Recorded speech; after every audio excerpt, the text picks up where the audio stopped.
I'll tell you, like when you face those challenges, you realize that there's a purpose for everything, that there are no accidents. It's amazing how much you can come through the other side and be grateful, and even be grateful in the moment, even when things are horrible. This podcast encourages and empowers you to create your own unique real story, develop your own unique real statement, and discover your own unique real self.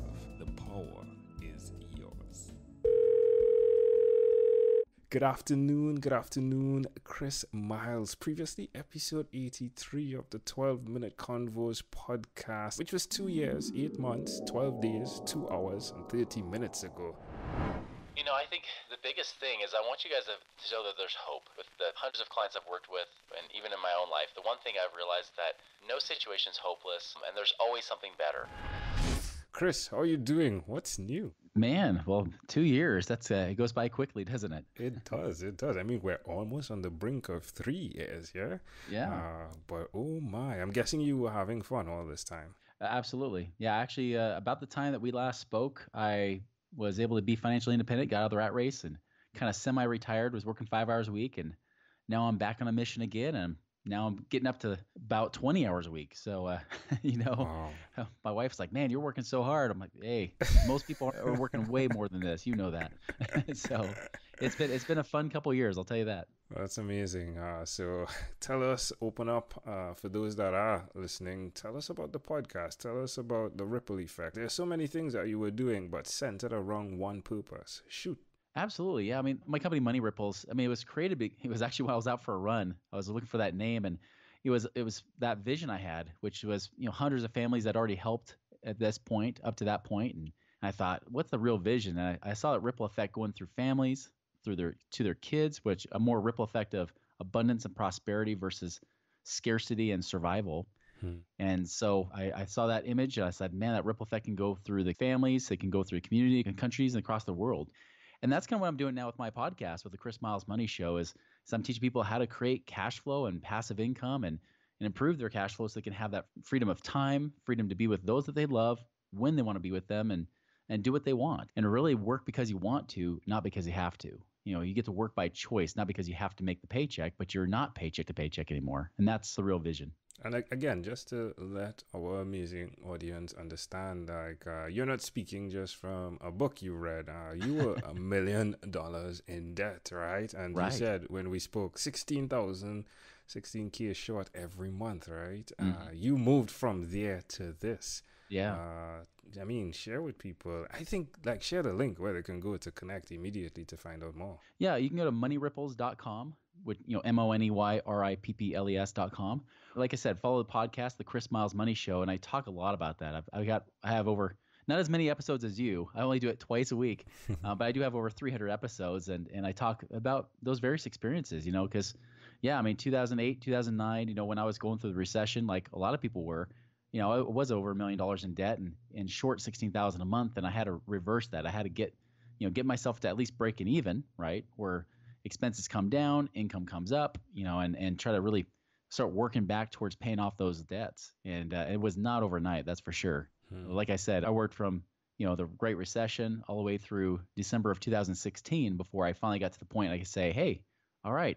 Between my residual streams of income through my business and my passive streams of income like investments and things like that, I finally now are back to being financially independent again like I was back in 2006, but this time much wiser. And there's a lot of things that happen in that process. A lot of crap I had to go through. But I'll tell you, it was worth the journey, and taught me the tools and resources I need to find money. And that's really what I help people do today, is help them find the money and be able to put it to use so it starts working for them instead of them always working for it. After that experience, how do you approach failure, quote unquote failure, right? How do you look at it now that you've seen what those failures, and I mean, we can sum it up to one thing, which is financial at that time. So if we say financial failures, how do you look at them? Do you say hey, thank you, financial failure, you've been good to me, in that it's taught you to prepare for others? Is that accurate? Absolutely. About 4 or so years ago, actually, just a little bit before our last interview, I had just gone through a pretty nasty divorce, and nobody wins financially when you go through a divorce. I'll tell you that much. And it was a tough time for me. I mean, I couldn't really work well, which is kind of why I started working less hours. I found out ways to be more productive because of it. But I remember going through that pain. And I'll tell you, that pain was probably harder emotionally for me and mentally than even going through the recession and being over $1 million in debt. Even though financially I wasn't worse off, I was actually better off financially. But it was such a hard thing to go through that it almost crippled me from being able to do anything other than just manage the clients I had. That's the beautiful thing about those kind of challenges, right? When you meet those experiences, that I knew that whatever I was going through, I can get through it again. I've been through tough times, and I knew that I was capable of doing it, even though there were days I doubted. There was days that I wondered if I should just crawl in a hole and disappear, right? But I'll tell you, like, when you face those challenges, you realize that there's a purpose for everything, that there are no accidents. It's amazing how much you can come through the other side and be grateful, and even be grateful in the moment, even when things are horrible. You can be grateful and come out and realize that your story is not over. That oftentimes the worst challenge we have is just like any story or movie that you've ever watched. If you were to turn it off right in the middle of the story when it gets low, it would be the most depressing movie or story ever. But if you keep going, if you keep persevering, you'll realize that the ending is still to come, and there's still greater things ahead. So yeah, it's one of those things that definitely equips you. And I don't wish any of these kind of challenges or experiences on anybody, right? But if you all happen to be going through whatever challenge it might be, it could be health, it could be relationships, it could be it could be financial, or even something else. It could be spiritual, even whatever you're going through. I can assure you that as you approach it with gratitude and that realize that there's always a purpose to everything in your life. In fact, it could be the very thing that inspires hope in others, and that you surviving, not even just surviving, but thriving through it, could be the very thing that makes the difference in many people's lives, and then you create that ripple effect. That's beautiful. When we spoke, you were like a couple of days into getting married. How's that been thus far? Yeah, that's been challenging too. Obviously, when you remarried and we blended together 8 children, 6 from me, 2 from her. I'll tell you, that's been one of the most challenging things, is trying to develop our relationship while also managing children, right? And dealing with especially teenagers and things like that as they get older and older. Hormones kick in, and it's interesting, but it's been great. We've been now married almost 3 years. When you look back over the last 3 years, the values you've chosen to stick to, do you have any regrets? That based on the values I chose? Yeah, based on the values you've chose. Because you could have said, you know what, I'll take this one and I'll put this one down. But it seems as though you've kept with certain values. For example, integrity, truth, and then teaching others, adding value to others. Yeah.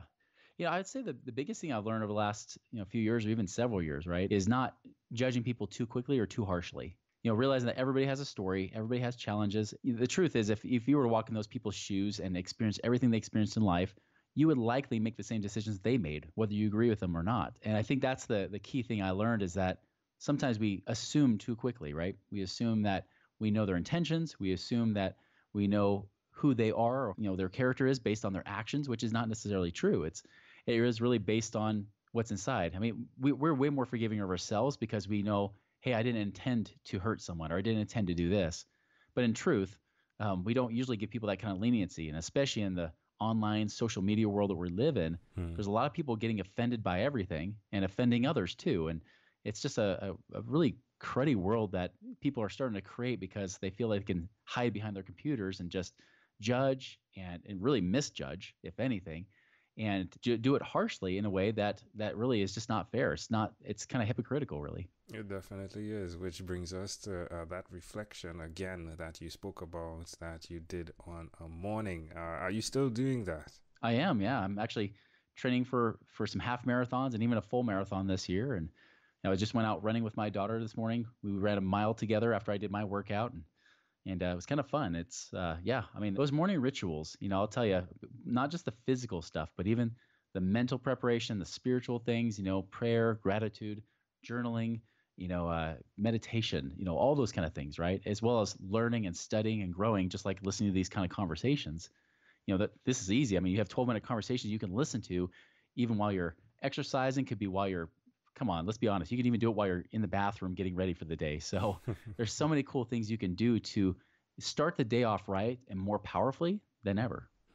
Chris, I want to say thanks to you, my friend, for what you've been doing by showing up as who you are. And I think it's really amazing when an individual decides to create their own unique, real story and stick through.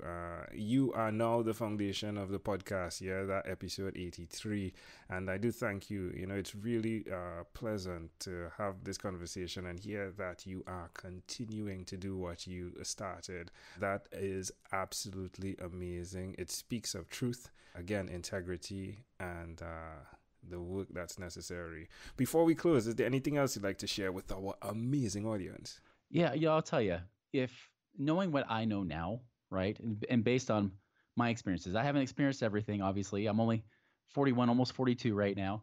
But I'll tell you from both a personal prosperity as well as a financial prosperity standpoint, there is hope. And in fact, it's probably a lot easier than you even realize because perspective is everything. You know, that abundance perspective and even knowing how to act upon that. Now, many people will try to teach to have an abundance mindset, but they don't know how to actually act. It's really a 1-2 punch. If you know how to do both, know the principles that are true, that work, and have the strategies that match up with those principles, I'll tell you, it's amazing. Like, you know, when I have people call me, they say, hey, I would love if I could retire in the next 10, 20 years. And sometimes I get people, I'm like, listen, you could retire this year based on your situation, knowing what I know. And so, I mean, leverage that. Leverage the knowledge that you're learning on the show. Leverage the knowledge you learn from others, and really find that hope, because I'll tell you, the life of your dreams is definitely possible, and I'm living proof of it. Love it. Chris Miles, again, thank you, my friend, for being on what is inspired by 12-Minute Convos with Angel Jones. This podcast is produced by Pod Edits. Visit podedits.com for professional podcast publishing.